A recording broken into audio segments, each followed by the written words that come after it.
Did you ever wonder about home automation systems spying on you? Are the cameras and the systems we put into our homes protect us or actually hurt us? We're going to find out today on theriskadvisor.com.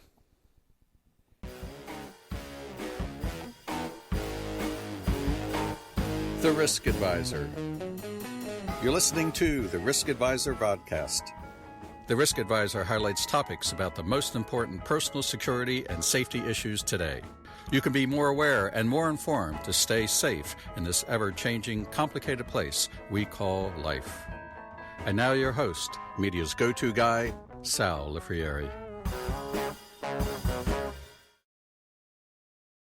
Welcome to theriskadvisor.com. We're here today with Sam Panchal from Silent Guardian Systems, and we want to talk about systems that you put into your home and the automation and the risks that they present. Sam, welcome to the show. Hey, Sal, how are you? Good to be here. Good. So, obviously, you're the expert in the show in risk for home automation. Give us a little bit about your background. So, as you said, Sal, I'm retired from the NYPD. Did over 20 years in law enforcement, with majority of it in the technical side of law enforcement. Some of my duties included working on barricaded hostage situations, wiretapping, installing covert audio and video for investigations throughout New York and other states as well. Okay. Talk to us about home automation systems. We see a lot about this today. There are a lot of things, it appears there are a lot of things that these systems can do. Talk us through a little bit of automation. Well, one of the most important questions the end user needs to ask themselves is what are their goals are at the end of the installation. What is it they're looking to automate? So automation means a lot of different things to many people, but in our industry is giving you the ability to either control your shades, the music, the lighting, the door locks, the alarm remotely or within your home from not going to those switches or those keypads.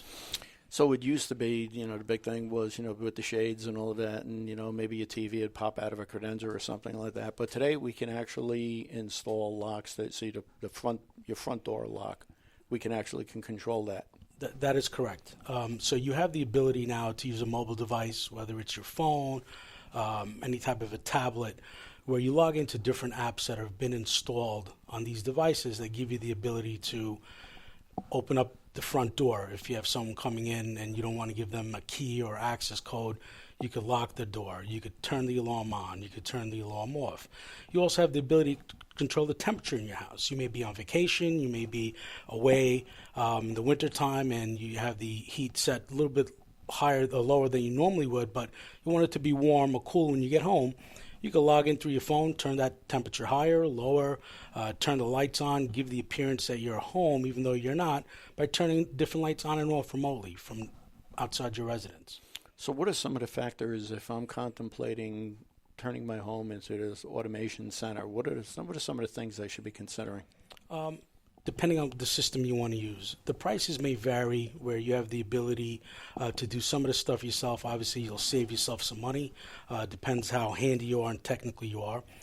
Most of the stuff that's out there in the market for the do-it-yourself is self-explanatory. Typically, involves you downloading an app. In the obvious, you must have internet with Wi-Fi for 99% of these products.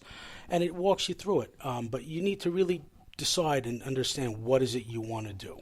What happens is that's just an aside as you were saying that, I was just thinking, what happens when Wi-Fi goes down? So you need a relatively stable Wi-Fi connection, or does it reset itself? So the Wi-Fi is very important for you for the remote aspect of it. It's not so much of the operational. So say, for instance, you had a wireless control thermostat and your internet went down in the house. It doesn't mean that the thermostat stops working. It just means that you don't have the ability to control it or monitor it remotely. So there is a fail-safe in these products that are available on the market today, so that if the Wi-Fi does go down, it doesn't totally kill your system. So you decide you want to automate the house. Next step, try and figure out, what do I want it to do? That is correct. So one of the things. So don't run out and buy a system first and then try and apply it, figure out what you want it to do. You should really sit down, whether you're with a significant other and family and kids, and figure out what works for you and your family. And the thing that you hit on before, it's very important that you have stable internet in the house, and you would have to speak to your local provider for that. And you also want to make sure you're using a Wi-Fi system or a wireless router that has the ability to sustain what you're looking to do and control. You don't want to have weak signals. It's going to cause problems with the equipment if you don't have a strong Wi-Fi system. And that's the one where you normally see, multiple antennas off of a larger box, and it normally runs a little bit more expensive than the little square. Yes. So that's the typical look. Today, they come in all different shapes and sizes. One of the companies that we install and actually love their product is a company called Eero. It's a phenomenal product. We find it to be extremely stable. Has all the security features that we need embedded into the product. And they work very well. And it's a modular system.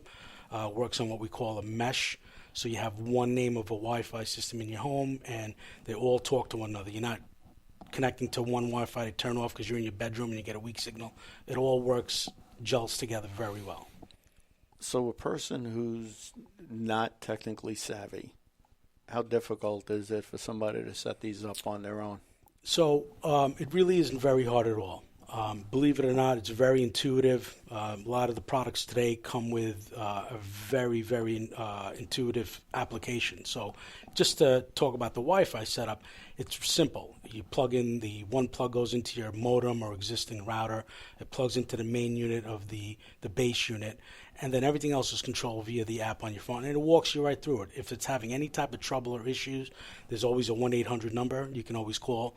9 out of 10 times, there really isn't an issue. And it's fairly easy as long as you're not looking to go crazy with integration and automation.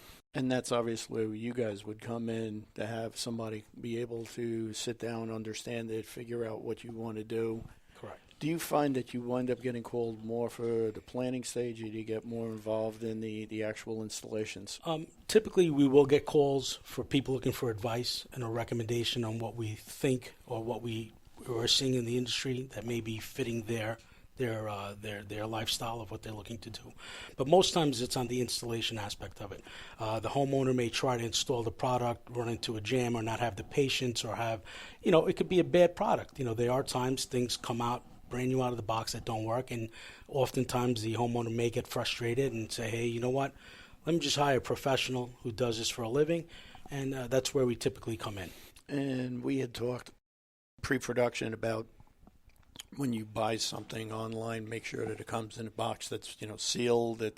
It's a brand new device. It's not something that's been it's already been used or open. That's correct. We always recommend buying any products that you may want to purchase for your residence to always buy it from a reputable company. A lot of guys are selling used equipment online. There's various sites that you could go and buy products. One of the pitfalls that you have is when you buy a used product or open box item that it's not coming from a reputable retailer, is that device may have been tampered with. And what we try to prevent is someone from already manipulating the software that's within that device for their own use. In other words, they've already opened up that device. They've planted some type of spyware in it, whether it's a thermostat or wireless doorbell, and now sell it to you, and you put it in your residence, and now have the ability to spy on you. In the minute we have left, some people are afraid of home automation because of that reason, that they're going to wind up getting bugged. They're going to bug themselves. How much information is really at risk with these systems if you don't follow those guidelines? So number one, always change the default username and password to anything that you're installing. So with that being said, it depends on the product you have. And obviously, if you have a video camera in there, surveillance type of device, you have the vulnerability for someone to eavesdrop and as well as listen and watch and see what's going on within your space. The thermostats, they can mess with you, turn on the heat in the summer and turn on the AC in the winter, little goofy things. But, at the end of the day, nothing's 100% fail-safe or secure. You have to figure out what works for you. Yeah. When we come back, we're going to talk about just what some of those more specific risks are to the home automation system. We'll be right back. Workplace violence, terrorism, identity theft, cyberbullying, and stalking. It's not a matter of if they will happen, it's a matter of when. The security world is too complicated to do it alone. You need a security advisor. Call Protective Countermeasures now. Protective Countermeasures has been providing security consulting to Fortune 500 companies for nearly 20 years. Call today, 914-576-8706, protectivecountermeasures.com. You're watching theriskadvisor.com. I'd like to remind you that if you or someone you know would be a great guest or have a topic that you would like for us to cover, please reach out to us via our website, theriskadvisor.com. And we're back with Sam, and we're talking about home automation risks. Sam, one of the things we had talked about at the end of the last thing was looking at the risks. I guess you really have to figure out, weigh what the risks are as to what you want in home automation, right? I mean, do you want to be able to just control your thermostat, or do you really want to go hog wild on automation? And obviously that exposes you to a bigger risk. How do you make that adjustment?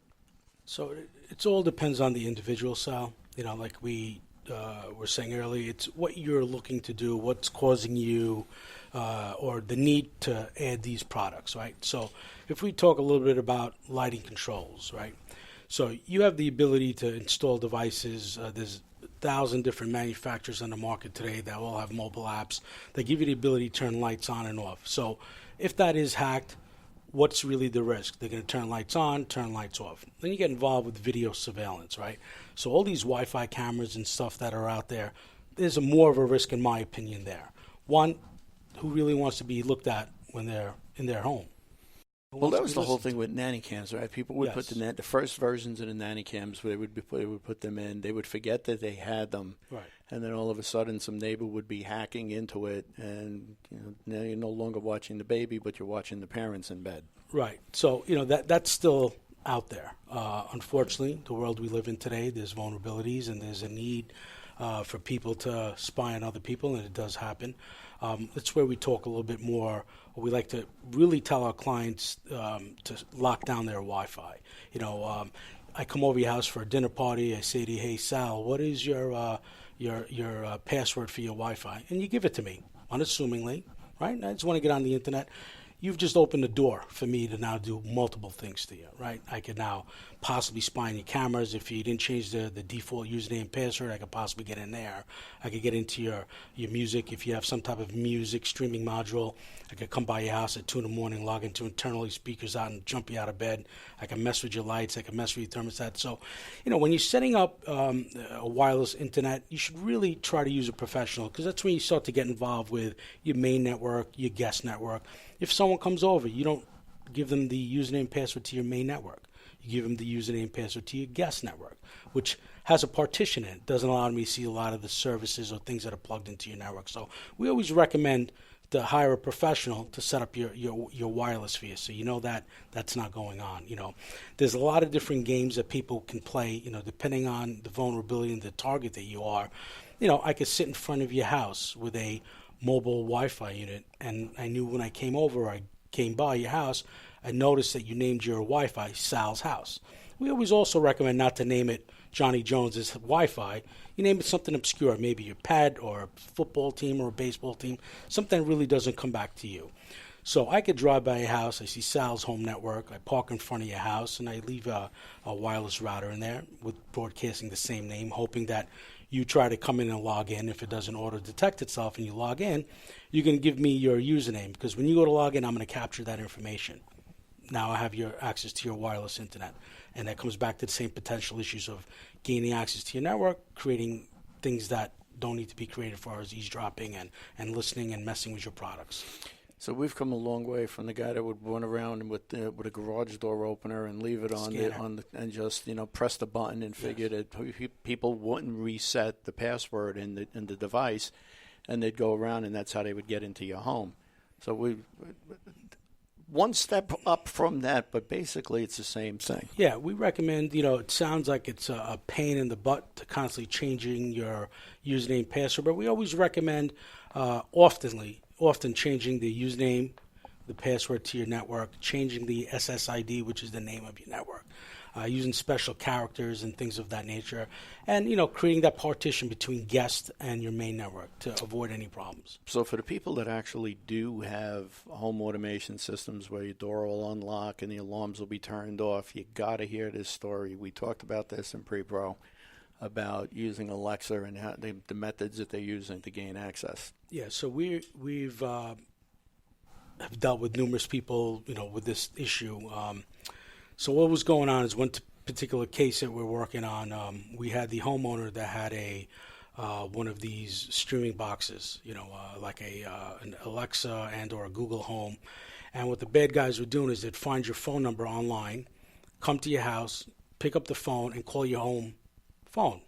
They hear your phone ring, they hear the voicemail come on, and they'll go, hello, hello, hello, and they hear their voice because it's enunciating through the voicemail. Then what they do is, hoping that you have one of these products in your house, they'll call back again, and when the phone machine answers, they'll say, hey, Google, turn off the alarm. Hey, Alexa, open the front door. Whatever products you have, and just taking a shot at it and see what happens. And sometimes it works because it doesn't know the difference between voices at the moment. And obviously, it's always listening. So when you tell it to do something, it's going to follow along. As long as it can hear you clearly, it's going to follow along. That's correct. So as long as there's some type of integration, you have these home pods integrated to locks and lighting. Hey, play this radio station, or turn on my lights at 2 a.m.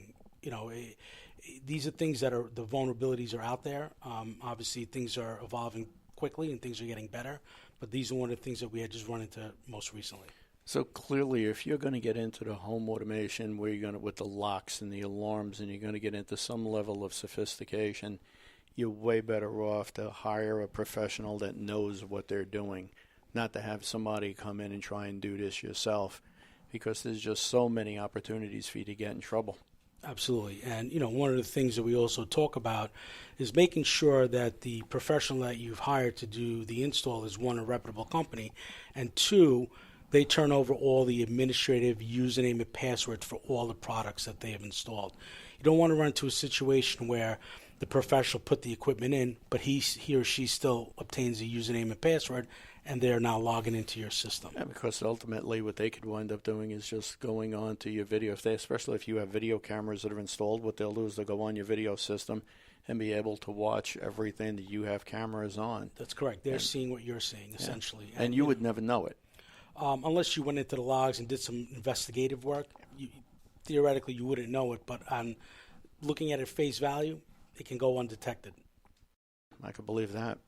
Okay, when we come back, we're going to talk a little bit more with Sam about the technologies that are being deployed in controlling these risks. We'll be right back.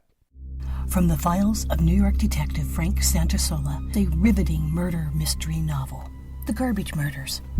After an illicit liaison with his mistress, the owner of a private sanitation company in New York is murdered.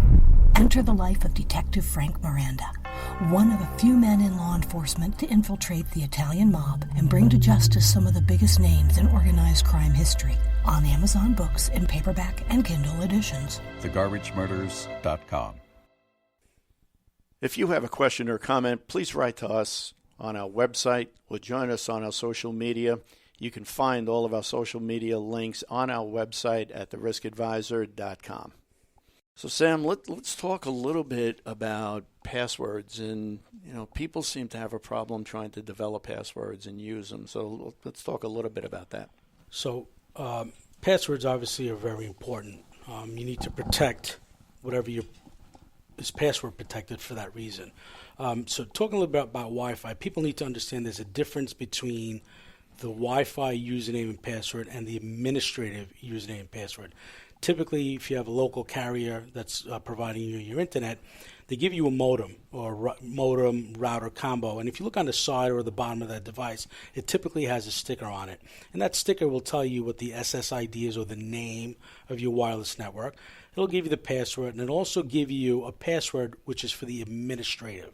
The administrative password should always be changed. The reason why is once you get into the router's administration, you could get into all the settings and get involved with port forwarding and rules and things that are within the router and the modem. So we always recommend to change that at the minimum. And then they provide you sometimes with a pre-labeled username password for your Wi-Fi. We also recommend to change that, because anyone can walk into your house if your router is accessible, depending on how your home is set up. Sometimes people have it sitting on the side of their television. I just walk over and I could take a quick snapshot of your username password for the wireless as well as the administrative, and that could cause you some headaches. So we always recommend the default username passwords must be changed. And identifying passwords or coming up with the password. Yeah, we always recommend the obvious. Don't use the same password for every single one of your protection levels. Always try to change it. Not use the obvious birth dates, husband, wives' names, kids' names, pets' names. Try to be a little bit unique. I know one of the things we always recommend is to our clients is when you got to come up with a password, take a phrase, something that you like, something like a phrase from a movie or a line from a movie, go ahead, make my day, anything like that, and use the first letter of each word. Yeah, that's a good idea. But often we come across this question is like, I got password for this, a password for that, and people start to, They also have these apps that you can put on your phone that save your password, your notes. But you also got to make sure that your phone is also protected, right? Whether you have some type of a key, a digit, or a swipe, or thumb, or face recognition. We live on our phones, right? And a lot of times we'll store that information within our phone. So you have to be cognizant of the fact of, hey, if you lose your phone and it's not backed up, that's a whole other episode we can talk about. But you have to be mindful of that. Sure. Of the information that's in your cell phone, and we carry our world in our phones today. And the risk, again, going back to the home automation side of it, is that if you're not smart in what you're doing, then what's going to happen is you're going to allow yourself to be bugged. You're going to allow somebody in so they don't have to worry about coming in and planting a device. You're planting the device for them. That is correct. It's the obvious. You put it in, you feel secure about it, but reality is if it's not set up right and put in the right way, is a potential harmfulness in that. So I'm going to, something I didn't ask you before, but I know the answer. You use home automation. You're comfortable with it, so it's not something that people should run away from, but they just need to be smart about it. That is correct. It's a great product, and the way the world is moving with automation, it's phenomenal. I have the ability to log into my home and make sure my kids didn't leave every light on in the house. I could shut that off. I could make sure, hey, I want to see what's going on with the temperature. I want to see if my kids are home or not. These wireless doorbells, they're great. I know when my son gets home. I know when my daughter gets home. I'm able to use today's technology to give me a peace of mind, but I also know what the vulnerabilities are, and we try to protect ourselves from that. All right, so that's a serious answer. Now the other part about the home automation. So when the kids is growing up, you can cut off their internet. Well, that's one of the great things about the Eero product. Getting into a little bit more security as far as Wi-Fi, that app gives you the ability to see what devices are connected to your network. And it should be checked often. You know what? I know that I have 4 smart TVs, 4 music streaming modules, a wireless doorbell, and 2 thermostats, and I have a phone. I should be able to look on my app and tell you what devices are connected. That's a great tool that's built into this application. And it's also something that if you're checking it, you know what's on. So if you have 9, 10 devices on it, and all of a sudden an 11th device pops up, right, it's a great way for you to be able to check your network. That is correct. It's a real effective tool. And the other side of that is when the kids don't listen, you can't beat them anymore, so we shut their internet off. Talk to me a little bit about the company, what you guys are doing, what your services are. So Silent Guardian Security is a full-service security company. We do anything in the realm of low voltage, whether it's cameras, alarm, access control, TVs, anything in that space, integration, automation, Wi-Fi networks, anything that is what everyone's using at home today. Right. So real quick, a couple of minutes left, just a quick recap of all of this. The key thing on home automation is administrative passwords. Yeah. Well, first of all, identifying what you want to do, right? Okay. What is it that you want to automate, right? I don't care about my shades, but I care about my thermostat. I don't care about my cameras, but I care about my lighting. So, right, sit down and say, hey, what is it that I want to do? And then from there, start building it that way, right? Simple things that you might think that are, difficult to do are going to be real easy for you. These apps are phenomenal, Sal. They walk you through it. You log in, it tells you, you have to have like your username and password for your wireless network. It walks you through it. Super intuitive and pretty easy to install.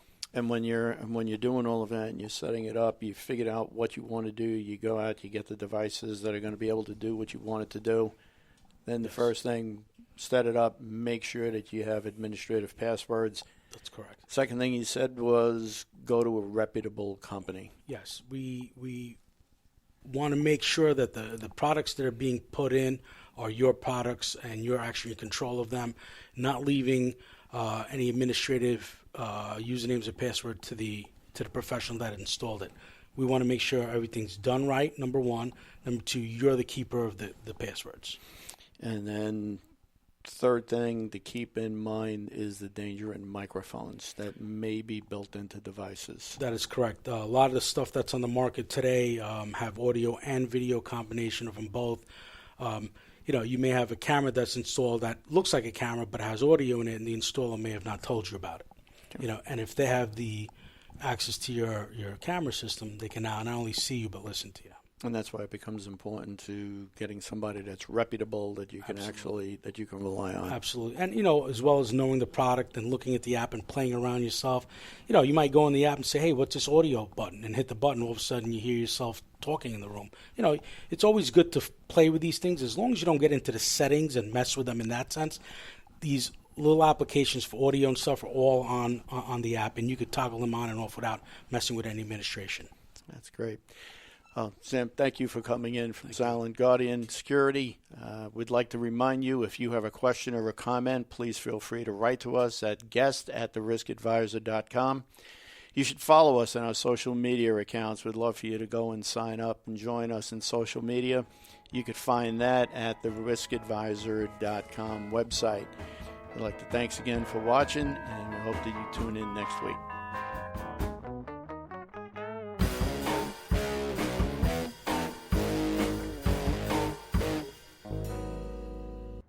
We hope you enjoyed this show. If you have any questions, would like to appear on the program, or recommend a guest, contact us at theriskadvisor.com.